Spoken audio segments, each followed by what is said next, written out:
नमस्कार। देखिए, आज की इस वीडियो में भारतीय संविधान के 50 महत्वपूर्ण आर्टिकल्स को देखेंगे जो कि बहुत ही महत्वपूर्ण है सभी एग्जामों के लिए।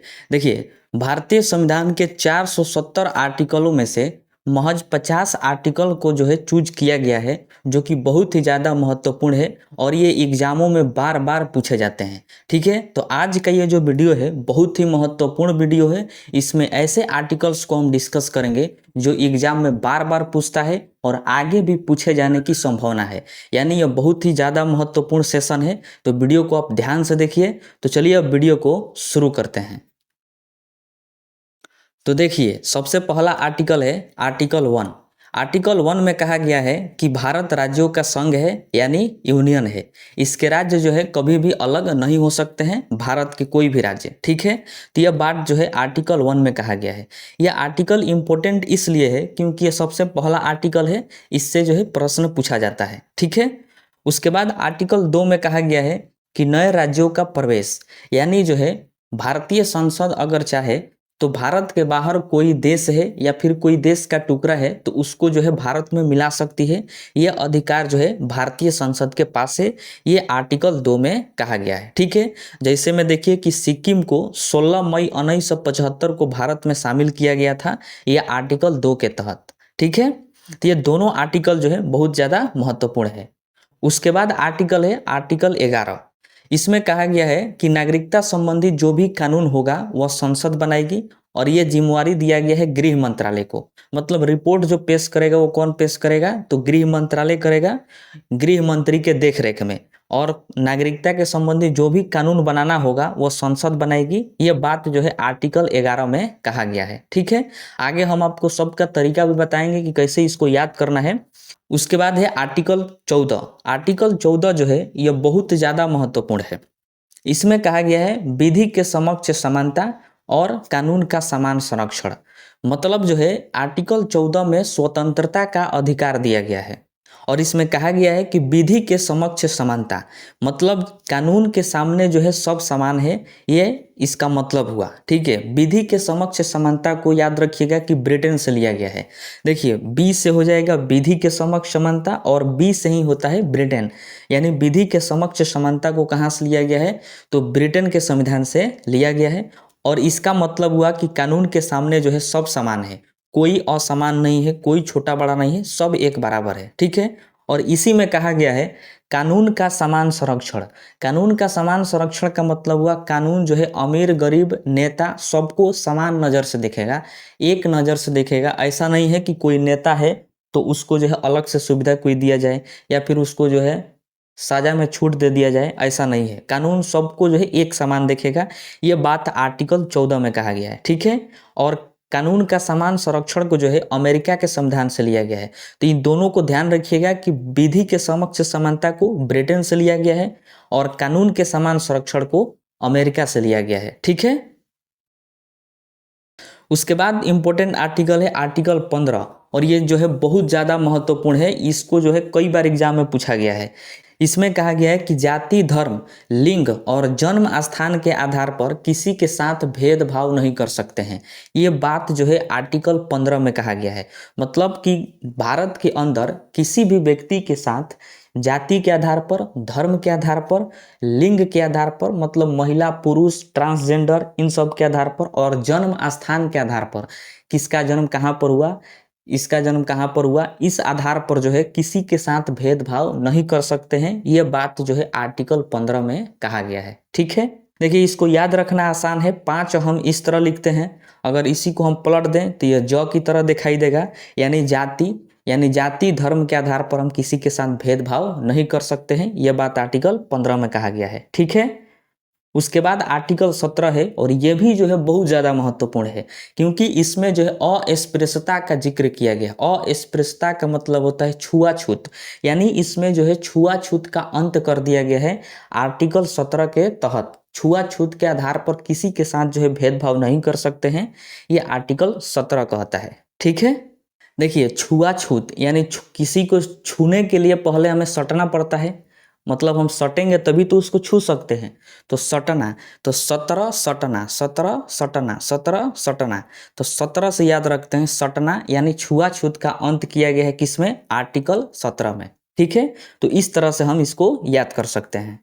उसके बाद है आर्टिकल 19। देखिए आर्टिकल 19 में स्वतंत्रता का अधिकार दिया गया है, और ये इतना ज़्यादा महत्वपूर्ण है कि कई बार इससे एग्जाम में प्रश्न पूछा गया है। क्योंकि जितना हमें स्वतंत्रता चाहिए जीने के लिए भारत में, वो सभी तरह की स्वतंत्रताएं हमको इसमें दिया गया है। इस वजह से जो है ये बार बार एग्जाम में पूछता है, ताकि आपको जो है ये पता होना चाहिए आर्टिकल 19 के बारे में, ये एग्जामिनर चाहता है। ठीक है, तो देखिए इसमें जो है कई प्रकार की स्वतंत्रताएं हमें दी गई है। जैसे में अभिव्यक्ति की स्वतंत्रता है, हमें बोलने की स्वतंत्रता है, सभा करने की स्वतंत्रता है, संगठन बनाने की स्वतंत्रता है, हमें संपत्ति खरीदने का अधिकार है। लेकिन अब इसको जो है हटा दिया गया है मूल अधिकार से, अब इसको कानूनी अधिकार बना दिया गया है। लेकिन पहले ये जो था यह आर्टिकल 19 में ही था। ठीक है, इसी में है व्यवसाय करने की स्वतंत्रता, भारत के किसी भी क्षेत्र में बसने की स्वतंत्रता। तो सभी तरह की जितनी स्वतंत्रताएं हमें चाहिए रहने के लिए, जीने के लिए, वो सभी तरह की स्वतंत्रताएं जो है आर्टिकल 19 में कहा गया है। इसलिए ये जो है बहुत ज़्यादा महत्वपूर्ण हो जाता है, इसको आप ध्यान में रखिएगा। ठीक है, उसके बाद है आर्टिकल 21। आर्टिकल 21 में कहा गया है इसमें प्राण एवं दैहिक स्वतंत्रता है। आर्टिकल 21 में क्या है, प्राण एवं दैहिक स्वतंत्रता, और इसी में है निजता का अधिकार। ठीक है, देखिए प्राण एवं दैहिक स्वतंत्रता का मतलब हुआ कि आप अपना प्राण नहीं ले सकते, और ना ही आप किसी दूसरे का प्राण ले सकते हैं। ये बात जो है आर्टिकल 21 में कहा गया है। ठीक है, और इसी में जोड़ा गया है निजता का अधिकार। मतलब हुआ कि आपकी जो है कोई भी गोपनीय जानकारी कोई उजागर नहीं कर सकता। यदि वो उजागर करता है तो उस पर जो है कानूनी कार्रवाई किया जा सकता है, उसको सजा मिलेगी। ठीक है, तो ये बात जो है आर्टिकल 21 में कहा गया है, और ये इसलिए इम्पोर्टेंट है क्योंकि इसको जो है आपातकाल के दौरान भी इसको बंद नहीं किया जा सकता, ये आर्टिकल को, आर्टिकल 21 को। तो ध्यान रखिएगा कि पूरे पॉलिटी में आर्टिकल 20 और आर्टिकल 21 ये दोनों ऐसे आर्टिकल हैं जिनको आपातकाल के दौरान जो है नहीं रोका जा सकता है। ये आपातकाल के दौरान भी लागू होते हैं। बाकी सभी तरह की स्वतंत्रताएं हमारे जो है बंद किया जा सकता है, सभी तरह की स्वतंत्रताओं पर रोक लगाया जा सकता है, लेकिन आर्टिकल 20 और 21 पर आपातकाल के दौरान भी रोक नहीं लगाया जा सकता। ठीक है, इसलिए ये इंपॉर्टेंट है, इसको आप ध्यान में रखिएगा। उसके बाद जो है इसी में है आर्टिकल 21 का क। आर्टिकल 21 का क बाद में इसको जोड़ा गया है। इसमें कहा गया है कि 6 से जो 14 वर्ष के बच्चे हैं उनको निःशुल्क प्राथमिक शिक्षा दिया जाएगा। ध्यान रखिएगा कौन सी शिक्षा की बात किया जा रहा है, तो प्राथमिक शिक्षा का बात किया जा रहा है। तो यह आर्टिकल 21 के क में है कि जो भी बच्चे 6 से लेकर 14 वर्ष के हैं उनको जो है निःशुल्क शिक्षा दी जाएगी, वो भी प्राथमिक शिक्षा। ठीक है, सरकार के द्वारा। ये बात आर्टिकल 21 के क में कहा गया है। ठीक, ये भी कई बार पूछा गया है एग्जाम में। उसके बाद आर्टिकल है आर्टिकल 30। देखिए आर्टिकल 30 में कहा गया है अल्पसंख्यकों का शिक्षा संरक्षण। ठीक है, तो इसको ध्यान रखिएगा कि अल्पसंख्यकों का शिक्षा संरक्षण जो है ये बात आर्टिकल 30 में कहा गया है। अब देखिए अल्पसंख्यक का मतलब क्या होता है, अल्प मतलब बहुत छोटा, बहुत कम, और संख्या का मतलब संख्या, मतलब जो संख्या में बहुत कम है। जैसे भारत में मुस्लिम, बौद्ध, सिख, जैन, ये सब जो है इनकी संख्या बहुत कम है, तो ये जो है अल्पसंख्यक हो गए भारत के लिए। ठीक है, तो जिसकी जनसंख्या कम होती है तो उनको अल्पसंख्यक कहा जाता है। तो इनकी जो है शिक्षा का संरक्षण आर्टिकल 30 में कहा गया है। मतलब इसमें कहा गया है कि कोई भी अगर अल्पसंख्यक है और वो बहुसंख्यक में शिक्षा प्राप्त करने में संकोच कर रहे हैं, मतलब जो कहीं पर मान लीजिए बहुत सारे हिंदू पढ़ाई कर रहे हैं और वहाँ पर कोई एक मुस्लिम लड़का है, वहाँ पर वो पढ़ने में संकोच कर रहा है, तो वह जो है अपना संस्थान खोल सकता है, उसको सरकार अनुदान देगी यानी पैसा देगी उस संस्था को चलाने के लिए। ये बात जो है आर्टिकल 30 में कहा गया है। ठीक है, उसके बाद आर्टिकल 32। आर्टिकल 32 में है संवैधानिक उपचार का अधिकार, और ये याद रखिए कि ये बहुत ज़्यादा महत्वपूर्ण आर्टिकल है। मतलब इसमें जितने भी इस वीडियो में आर्टिकल हैं सभी के सभी आर्टिकल बहुत ज़्यादा महत्वपूर्ण है। ठीक है, तो आर्टिकल 32 में कहा गया है संवैधानिक उपचार का अधिकार, मतलब इसके द्वारा अगर किसी व्यक्ति का मूल अधिकार का हनन हो रहा है तो वह डायरेक्ट सुप्रीम कोर्ट जा सकता है। हालांकि ऐसा है नियम कि अगर कोई भी अपराध हुआ, चाहे कोई हनन हुआ, तो उसके लिए हम पहले डिस्ट्रिक्ट कोर्ट जाते हैं, उसके बाद हाई कोर्ट जाते हैं, फिर अगर रेफर होता है तो जाते हैं हम सुप्रीम कोर्ट में। लेकिन अगर किसी व्यक्ति की भारत में मूल अधिकार का हनन हो रहा है, यानी कोई उसका मूल अधिकार छीन रहा है, उसका कोई मूल अधिकार बंद कर दे रहा है, तो उसके लिए वो डायरेक्टली सुप्रीम कोर्ट जा सकता है और सुप्रीम कोर्ट में उसकी मुकदमा चलेगी। ये बात जो है आर्टिकल 32 में कहा गया है। इसलिए आर्टिकल 32 को भीमराव अंबेडकर संविधान की आत्मा कहे थे। ठीक है, तो संविधान की आत्मा कौन कहे थे आर्टिकल 32 को? तो भीमराव अंबेडकर।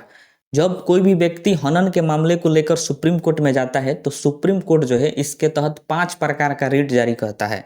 बंदी प्रत्यक्षीकरण यानी हबियस कॉर्पस, परमादेश यानी मेंडमस, और अधिकार परीक्षा, इसको इंग्लिश में कहते हैं कोवेरेंट, और प्रतिषेध यानी प्रोहिबिशन, और उत्प्रेषण यानी सर्ट्योरेरी। ये 5 तरह की रिट में से कोई भी एक रिट जारी कर सकता है सुप्रीम कोर्ट, अगर कोई व्यक्ति आर्टिकल 32 को लेकर यानी मूल अधिकार के हनन मामले में जाता है सुप्रीम कोर्ट तो। ठीक है, उसके बाद इंपॉर्टेंट आर्टिकल है आर्टिकल 40। देखिए आर्टिकल 40 में ग्राम पंचायतों का संगठन है। ठीक है, तो इसको याद करना भी आसान है कि पंचायत जब लिखते हैं तो प इस तरह लिखा जाता है, और 40 जब लिखेंगे तो 4 भी इसी तरह लिखा जाएगा, दोनों सेम सेम मिल रहा है।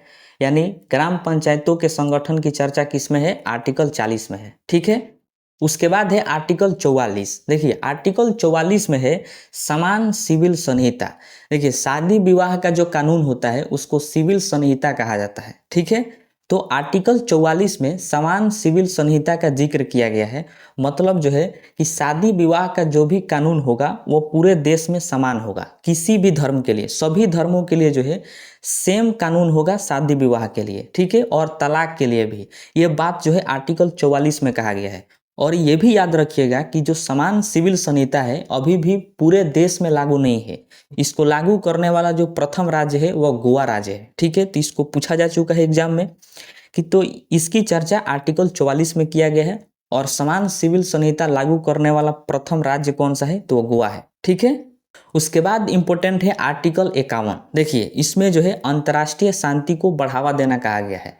मतलब कि अंतर्राष्ट्रीय जो विवाद हो जाते हैं उसको जो है मध्यस्थता के द्वारा, मतलब मीटिंग करके किसी भी तरह से उसको सुलझा देना है, ये कहा गया है आर्टिकल 51 में। ठीक है, और इसी में जोड़ा गया आर्टिकल 51 का क, एक खंड है आर्टिकल 51 का क, इसमें है मूल कर्तव्य का जिक्र किया गया है। तो इसको आप ध्यान से देखिए कि आर्टिकल 51 के क में क्या है? मूल कर्तव्य है, और वर्तमान में जो है कुल मौलिक कर्तव्य यानी मूल कर्तव्य जो है भारत में 11 है। कितने हैं? 11 हैं। ठीक है, इसको जो है 42वां संविधान संशोधन 1976 में हुआ था, उसके द्वारा जो है मूल कर्तव्य को जोड़ा गया है आर्टिकल 51 के क में। ठीक, उसके बाद इंपॉर्टेंट आर्टिकल है आर्टिकल 52। देखिए आर्टिकल 52 में राष्ट्रपति के पद की चर्चा किया गया है कि देश में एक राष्ट्रपति होगा, इसकी चर्चा आर्टिकल 52 में है। ठीक, राष्ट्रपति जो होता है यह देश का औपचारिक प्रमुख होता है। कैसा प्रमुख होता है? औपचारिक प्रमुख, मतलब केवल नाम के लिए, किसी काम के लिए नहीं, केवल नाम के लिए प्रमुख होता है देश का। ठीक है, उसके बाद है आर्टिकल 54। आर्टिकल 54 में राष्ट्रपति का निर्वाचन है। तो ये दोनों आर्टिकल जो है महत्वपूर्ण है, और आर्टिकल 56 भी, क्योंकि इसमें राष्ट्रपति के कार्यकाल की चर्चा किया गया है, और आर्टिकल 60 भी, क्योंकि इसमें जो है राष्ट्रपति की शपथ की चर्चा है। ठीक है, तो राष्ट्रपति से संबंधित जो ये 4 आर्टिकल हैं 52, 54, 56 और 60, ये बहुत ज़्यादा महत्वपूर्ण है। इनसे जो है एग्जाम में प्रश्न पूछा जा चुका है। 52 में राष्ट्रपति का पद है, 54 में राष्ट्रपति का निर्वाचन है, और 56 में जो है राष्ट्रपति के कार्यकाल है, और 60 में राष्ट्रपति की शपथ है। ठीक है, तो देखिए आर्टिकल जो 54 है इसमें राष्ट्रपति का निर्वाचन है। राष्ट्रपति का निर्वाचन जो है एकल संक्रमणीय अनुपातिक पद्धति द्वारा अप्रत्यक्ष रूप से गुप्त मतदान होता है। ठीक है, और आर्टिकल 56 में राष्ट्रपति के कार्यकाल है। 56 में क्या है? तो कार्यकाल है। राष्ट्रपति का जो कार्यकाल होता है वो 5 वर्ष का कार्यकाल होता है। ठीक है, 60 में राष्ट्रपति की शपथ है। राष्ट्रपति को शपथ दिलाने का काम सुप्रीम कोर्ट का जो मुख्य न्यायाधीश होता है वह करता है, यानी वह राष्ट्रपति को शपथ दिलाता है। तो ये चारों आर्टिकल जो है आपको याद रखना है, यही राष्ट्रपति से इंपॉर्टेंट आर्टिकल है। उसके बाद है आर्टिकल 61। आर्टिकल 61 में है महाभियोग का जिक्र किया गया है। देखिए महाभियोग जो है ये राष्ट्रपति को हटाने के लिए लाया जाता है, या किसी भी संवैधानिक पद पर कोई व्यक्ति है तो उसको हटाने के लिए महाभियोग जैसी प्रक्रिया चलाई जाती है। इसका जिक्र जो है आर्टिकल 61 में किया गया है। महाभियोग को जो है यूएसए के संविधान से लिया गया है, तो इसको भी आप ध्यान रखिएगा कि महाभियोग की प्रक्रिया को किस देश के संविधान से लिया गया है, तो यूएसए के संविधान से लिया गया है। ठीक है, उसके बाद है आर्टिकल 63। देखिए आर्टिकल 63 में उपराष्ट्रपति के पद की चर्चा है, और उपराष्ट्रपति का जो पद है वो यूएसए के संविधान से लिया गया है। ठीक है, तो उपराष्ट्रपति के पद की चर्चा किस में है, आर्टिकल 63 में है। वही अगर आर्टिकल 69 की बात करें तो इसमें जो है उपराष्ट्रपति के शपथ की चर्चा है, कि उपराष्ट्रपति को शपथ कौन दिलाता है, तो उपराष्ट्रपति को शपथ दिलाने का काम राष्ट्रपति का है। ठीक है, तो ये बात आर्टिकल 69 में कहा गया है, उपराष्ट्रपति के पद की शपथ की चर्चा। ठीक है, उसके बाद आर्टिकल है 72, और आर्टिकल 72 में राष्ट्रपति के क्षमादान शक्ति है। मतलब राष्ट्रपति जो है किसको क्षमा कर सकते हैं, कौन सी सजा में क्षमा कर सकते हैं, इन सब का जिक्र जो है आर्टिकल 72 में किया गया है, तो इसको आप ध्यान में रखिएगा। ठीक है, तो 63 में उपराष्ट्रपति के पद की चर्चा और 69 में उपराष्ट्रपति के शपथ। तो पद और शपथ दोनों जो है उपराष्ट्रपति का यह महत्वपूर्ण है, और आर्टिकल 72 में राष्ट्रपति के क्षमादान की शक्ति है। ठीक है, मैं आपको जितना भी आर्टिकल बता रहा हूं आपको ऐसा देख कर नहीं लगेगा कि यह बेकार आर्टिकल है, सभी के सभी महत्वपूर्ण है। ठीक है, आर्टिकल देखिए 76। आर्टिकल 76 में है महान्यायवादी यानी अटॉर्नी जनरल का जिक्र किया गया है आर्टिकल 76 में। देखिए महान्यायवादी जो होता है ये केंद्र सरकार का प्रथम विधि अधिकारी होता है, यानी कानूनी सलाहकार।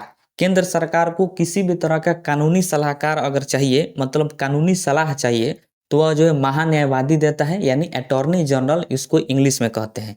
तो इसका जो जिक्र किया गया है आर्टिकल 76 में किया गया है। किस में किया गया है, 76 में। ठीक है, उसके बाद है आर्टिकल 79। देखिए आर्टिकल 79, 80 और 81 तीनों जो है महत्वपूर्ण है। आर्टिकल 79 में है संसद। आप जानते हैं कि संसद भवन का निर्माण जो है एडविन लुटियन बेकर ने किया था। संसद भवन का निर्माण किसने किया था, तो एडविन लुटियन बेकर ने। और संसद का जो है 3 अंग होता है और 2 सदन होता है, और इसकी चर्चा किस में है, तो आर्टिकल 79 में है। ठीक है, और वही 80 की बात करें तो आर्टिकल 80 में है राज्यसभा की चर्चा। ठीक है, राज्यसभा जो है यह अस्थाई सदन होता है। इसको जो है उच्च सदन भी कहा जाता है, और इसको जो है कभी भी भंग नहीं किया जा सकता है राज्यसभा को। राज्यसभा की चर्चा किस में है, तो आर्टिकल 80 में है। ठीक है, तो 79 में संसद की चर्चा, 80 में राज्यसभा की चर्चा, और 81 में है लोकसभा की चर्चा। लोकसभा जो है यह अस्थायी सदन है, और इसको निम्न सदन कहा जाता है, और लोकसभा जो है ये कभी भी भंग हो सकता है। लेकिन राज्यसभा की बात करें तो राज्यसभा कभी भी भंग नहीं हो सकता। ठीक है, तो लोकसभा की चर्चा आर्टिकल 81 में किया गया है। तो तीनों को जो है आप रिलेट करके इसको याद रख सकते हैं। उसके बाद अगला महत्वपूर्ण आर्टिकल है आर्टिकल 100। आर्टिकल 100 में क्वोरम की चर्चा है, यानी गणपूर्ति की चर्चा है।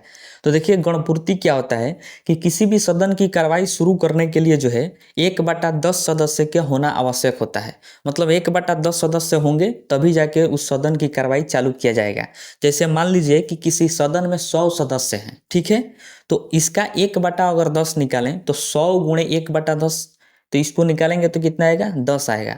मतलब 100 सदस्यों में से जब 10 सदस्य उपस्थित होंगे तब जाके उस सदन की कार्रवाई चालू की जाएगी, अन्यथा नहीं की जाएगी। 10 से अगर एक भी कम हुआ, 9 हुआ, 8 हुआ, तो उस सदन की कार्रवाई नहीं किया जाएगा। उसी को कहा जाता है गणपूर्ति। मतलब पूर्ति करना इतना जरूरी है। इसकी जिक्र जो किया गया है आर्टिकल 100 में किया गया है। ठीक है, तो ये बहुत ज़्यादा महत्वपूर्ण है। उसके बाद है आर्टिकल 108। आर्टिकल 108 में संयुक्त अधिवेशन यानी ज्वाइंट सेशन की चर्चा किया गया है। और याद रखिएगा कि संयुक्त अधिवेशन जो है इसको ऑस्ट्रेलिया के संविधान से लिया गया है। किस देश के संविधान से, तो ऑस्ट्रेलिया के संविधान से लिया गया है, और इसकी चर्चा आर्टिकल 108 में है। देखिए, संयुक्त अधिवेशन बुलाने का काम करते हैं राष्ट्रपति। जब भी कभी विवाद हो जाता है लोकसभा और राज्यसभा में, चाहे उनके बीच जो सांसद होते हैं उनमें, तो उसको सुलझाने के लिए, उसको समझाने के लिए राष्ट्रपति जो है दोनों टीम को बुलाते हैं, यानी लोकसभा और राज्यसभा दोनों को बुलाते हैं अपने पास, और उसके बाद अधिवेशन करते हैं। उसी को कहा जाता है संयुक्त अधिवेशन, यानी ज्वाइंट सेशन। ठीक है, तो इसका जिक्र किया गया आर्टिकल 108 में। उसके बाद आर्टिकल है आर्टिकल 110 और आर्टिकल 117। देखिए, दोनों महत्वपूर्ण है। कैसे? तो आर्टिकल 110 में है धन विधेयक की चर्चा, और आर्टिकल 117 में है वित्त विधेयक की चर्चा। दोनों देखिए क्या है कि धन विधेयक जो है यह संचित निधि पर आधारित होता है। इसके द्वारा टैक्स को बढ़ाया जाता है और घटाया जाता है। जब मन करे बढ़ा दो, जब मन करे तब घटा दो। चुनाव आए तो क्या करना है? घटा देना है। चुनाव बीत जाए तो फिर टैक्स को बढ़ा देना है। तो ये आर्टिकल 110 में कहा गया है। ठीक है, तो इसमें धन विधेयक की चर्चा है। उसके बाद आर्टिकल 117 है। आर्टिकल 117 में कहा गया है वित्त विधेयक। वित्त विधेयक मतलब आगामी वर्ष में, मतलब आने वाले वर्षों में क्या करना है, उसके लिए जो है पैसा इकट्ठा किया जाता है, पैसा जुगाया जाता है, उसी को कहा जाता है वित्त विधेयक। तो इसकी चर्चा जो है आर्टिकल 117 में है। ठीक है, उसके बाद आर्टिकल 112। जितना आर्टिकल है सभी के सभी इम्पोर्टेंट है, इसको आप नोट करते चलिए। आर्टिकल 112 में है बजट की चर्चा। किसकी चर्चा है? बजट। देखिए, बजट जो है इसकी चर्चा संविधान में किया नहीं गया है कि आर्टिकल 112 में इसे रख के बजट लिख दिया गया है, ऐसा नहीं है। इसकी चर्चा संविधान में है ही नहीं। इसके स्थान पर लिखा गया वार्षिक वित्तीय विवरण। बजट के स्थान पर क्या लिखा गया है? वार्षिक वित्तीय विवरण लिखा गया है। लेकिन हम लोग जो है अपने से इसको लिखते हैं कि ये बजट है। ठीक है, तो इसकी चर्चा आर्टिकल 112 में, यही वजह है कि इसको पूछता है, क्योंकि संविधान में तो लिखा है वार्षिक वित्तीय विवरण, और हम लोग क्या करते हैं 112 में बजट पढ़ते हैं, इसलिए ये प्रश्न जो है पूछता है। ठीक है, उसके बाद देखते हैं आर्टिकल 124। देखिए, आर्टिकल 124 में सुप्रीम कोर्ट की गठन की चर्चा है। यानी सुप्रीम कोर्ट में जो है वर्तमान में 34 जज हैं, और उसमें एक सीजीआई है, यानी चीफ जस्टिस ऑफ इंडिया। तो 34 जजों में से एक सीजीआई हैं और 33 अन्य जज हैं। तो सुप्रीम कोर्ट की चर्चा किस में किया गया है? तो आर्टिकल 124 में किया गया है। ठीक है, और आर्टिकल 137 जो है ये इंपॉर्टेंट है। इसमें कहा गया न्यायिक पूर्वालोकन। न्यायिक पूर्वालोकन का मतलब होता है कि सुप्रीम कोर्ट मान लीजिए आज कोई फैसला सुना दिया, तो सुप्रीम कोर्ट आगे चलकर जो है सोच विचार करे, और उसको लगे कि हमने जो फैसला सुनाया है वो फैसला जो है तनी सा जो है गलत है, तो वो अपना फैसला बदल सकता है। ये बात कहा गया आर्टिकल 137 में। इसी को कहा जाता है न्यायिक पूर्वालोकन। ठीक है, उसके बाद है आर्टिकल 153। देखिए, आर्टिकल 153 इंपॉर्टेंट क्यों है? क्योंकि इसमें जो है राज्यपाल की पद की चर्चा है।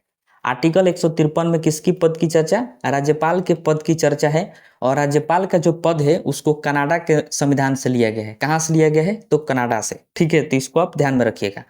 और आर्टिकल 159 में राज्यपाल की शपथ की चर्चा है। देखिए, राज्यपाल से संबंधित तो आर्टिकल बहुत हैं, लेकिन हमने इसमें दो ही आर्टिकल लिया है, आर्टिकल 153 और आर्टिकल 159। आर्टिकल 53 में राज्यपाल के पद की चर्चा, और आर्टिकल 159 में राज्यपाल की शपथ की चर्चा है। ठीक है, वही देखिएगा कि आर्टिकल 60 में हमने पढ़ा है कि राष्ट्रपति के शपथ की चर्चा है, और आर्टिकल 69 में उपराष्ट्रपति के शपथ की चर्चा है। तो इसमें आप अगर एक बात ध्यान दीजिएगा कि जितना भी राज्यपाल, राष्ट्रपति और उपराष्ट्रपति के शपथ की चर्चा जो है जिस जिस आर्टिकल में है, उस आर्टिकल में देखिए कि लास्ट में क्या है? 9 है। आर्टिकल 159 में राज्यपाल की शपथ की चर्चा, 69 में उपराष्ट्रपति के शपथ की चर्चा, और 60 में राष्ट्रपति के पद की शपथ की चर्चा। तो इस तरह से आप इसको जो है रिलेट करके याद रख सकते हैं। ठीक है, उसके बाद हम देखते हैं आर्टिकल 165। देखिए, आर्टिकल 165 में एडवोकेट जनरल की चर्चा है, यानी महाधिवक्ता की चर्चा। जैसे आर्टिकल 76 में आप देखें कि उसमें जो है महान्यायवादी की चर्चा था, जो केंद्र सरकार का विधि अधिकारी यानी कानूनी सलाहकार था। उसी प्रकार आर्टिकल 165 में महाधिवक्ता है, और ये राज्य सरकार का कानूनी सलाहकार है। मतलब राज्य सरकार को कानून से संबंधित अगर कोई भी सलाह लेना होगा तो वह जो है महाधिवक्ता से पूछेगा, यानी एडवोकेट जनरल से पूछेगा। ठीक है, तो इसकी चर्चा आर्टिकल 165 में किया गया है। उसके बाद है आर्टिकल 202 और ये बहुत ज़्यादा महत्वपूर्ण है क्योंकि आर्टिकल 202 में राज्य का बजट की चर्चा है। किसकी चर्चा है? राज्य की बजट की चर्चा। और आप अभी देखें कि आर्टिकल 112 में केंद्र सरकार के बजट की चर्चा था। ठीक है, तो 202 में राज्य के बजट की चर्चा और आर्टिकल 112 में केंद्र के बजट की चर्चा है। ठीक है, उसके बाद आर्टिकल है 243 और 243 में पंचायत की चर्चा है। किसकी चर्चा है? पंचायत में कैसी व्यवस्था होगी, शासन व्यवस्था कैसी होगी, विकास का काम कौन करेंगे, न्याय का काम कौन करेंगे, इसकी चर्चा जो है आर्टिकल 243 में है। तो यहाँ पर जो है बच्चे कंफ्यूज होते हैं कि आर्टिकल 40 में ग्राम पंचायतों के संगठन की चर्चा था और आर्टिकल 243 में पंचायत में हर तरह की व्यवस्था कैसी होगी ये कहा गया है आर्टिकल 243 में। ठीक है, और इसको जो है भाग 9 में रखा गया है 243 को, तो इसको आप ध्यान में रखिएगा। ठीक है, उसके बाद है आर्टिकल 262। देखिए ध्यान से कि आर्टिकल 262 जो है इसमें कहा गया है कि यदि दो राज्यों के बीच नदी को लेकर कोई विवाद हो जाता है कि नदी का पानी कौन कितना लेगा, किधर किधर जाएगा, ये सब की तरह से अगर विवाद हो जाता है दो राज्यों के बीच या फिर तीन राज्यों के बीच, तो उसको सुलझाने का काम जो है जो सुप्रीम कोर्ट का रिटायर जज हैं, जो जज जो है रिटायर हो गए हैं अपने अवधि के अनुसार, तो उनका जो है एक टीम बनाया जाता है और वह टीम जो है इस मुद्दे पर सलाह करती है, उस मुद्दे पर कोई भी निर्णय देती है। तो ये बात जो है आर्टिकल 262 में कहा गया है। ठीक है, जो रिटायर्ड जजों का समूह बनाया जाता है उसको न्यायाधिकरण कहा जाता है। न्याय देने का काम करता है तो इसलिए उसको न्यायाधिकरण कहते हैं, यानी इंग्लिश में उसको ट्रिब्यूनेट कहा जाता है। क्या कहते हैं? ट्रिब्यूनेट। ठीक है, तो इसको आप ध्यान में रखिएगा। अगला इंपॉर्टेंट आर्टिकल है आर्टिकल 267। देखिए आर्टिकल 267 में विशेष राज्य की चर्चा किया गया है, मतलब विशेष राज्य के दर्जा की जो मांग की जाती है उसकी चर्चा जो है आर्टिकल 267 में किया गया है। इसमें कहा गया है कि विशेष राज्य की दर्जा किन राज्यों को दिया जाएगा उसके बारे में इसमें जिक्र किया गया है। इसमें कहा गया है कि जिन राज्यों में प्राकृतिक आपदा आती रहती है, विषमताएं आती रहती है और वह राज्य जो है अंतर्राष्ट्रीय सीमा यानी अंतर्राष्ट्रीय बॉर्डर के समीप होना चाहिए, उन्हीं राज्यों को जो है विशेष राज्य का दर्जा दिया जा सकता है। ये बात संविधान में स्पष्ट रूप से लिखा गया है आर्टिकल 267 में। जैसे में देखिए कि बिहार में जो है बिहार को भी विशेष राज्य की दर्जा की मांग की जाती है बिहार में, क्योंकि बिहार जो है नेपाल बॉर्डर के करीब में है और इसमें जो है हर साल बाढ़ की समस्या आती है, प्राकृतिक आपदा आती रहती है, तो इसको जो है विशेष राज्य की दर्जा मिलना चाहिए, हालांकि अभी मिलेगा नहीं। ठीक है, तो ये इसकी जिक्र जो है आर्टिकल 267 में किया गया है।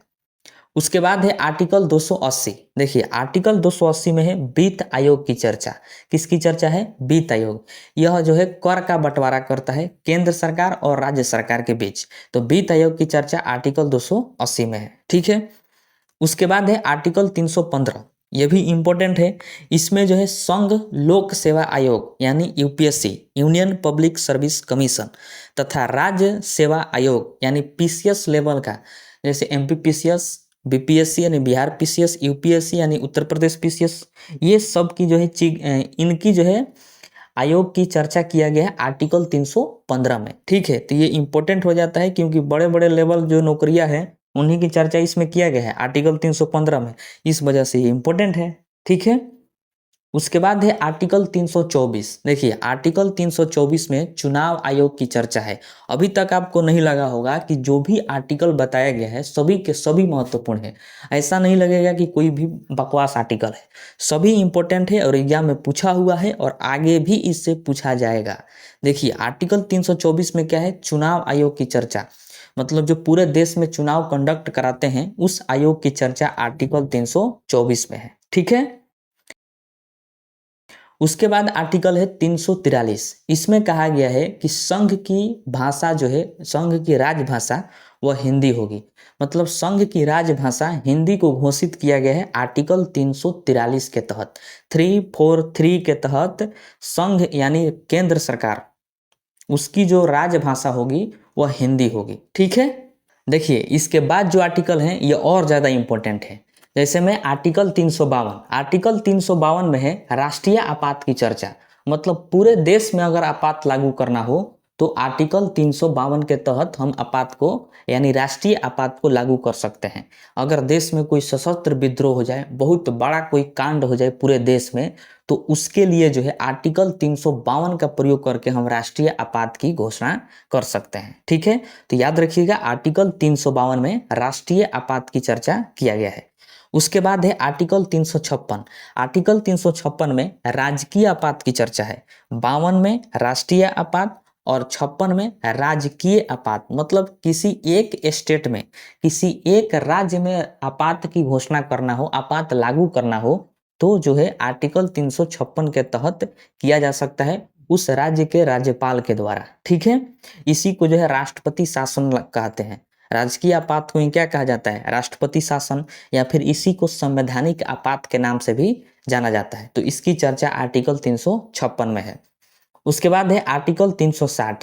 देखिए आर्टिकल 360 में है वित्तीय आपात की चर्चा, मतलब इकोनॉमिकल के कारण, इकोनॉमिक से जो है हम लोग अगर पीछे चले जाएं, पैसा की कमी हो जाए पूरे देश में, तो उसके लिए आर्टिकल 360 का प्रयोग करके हम वित्तीय आपात की चर्चा कर देते हैं, और इसमें बहुत सारी बातें हैं वित्तीय आपात में। ठीक, उसके बाद है आर्टिकल 370। सबसे लास्ट आर्टिकल है आर्टिकल 370। देखिए इसमें जो है आप जानते हैं कि जम्मू कश्मीर की चर्चा है, और ये सबसे ज़्यादा फेमस आर्टिकल है। जम्मू कश्मीर जो है 26 अक्टूबर 1947 को ये भारत का अंग बना था। तो आर्टिकल 370 में जम्मू कश्मीर की चर्चा है, और जो जम्मू कश्मीर है यह आज के डेट में केंद्र शासित प्रदेश है, और लद्दाख भी केंद्र शासित प्रदेश है। ठीक है।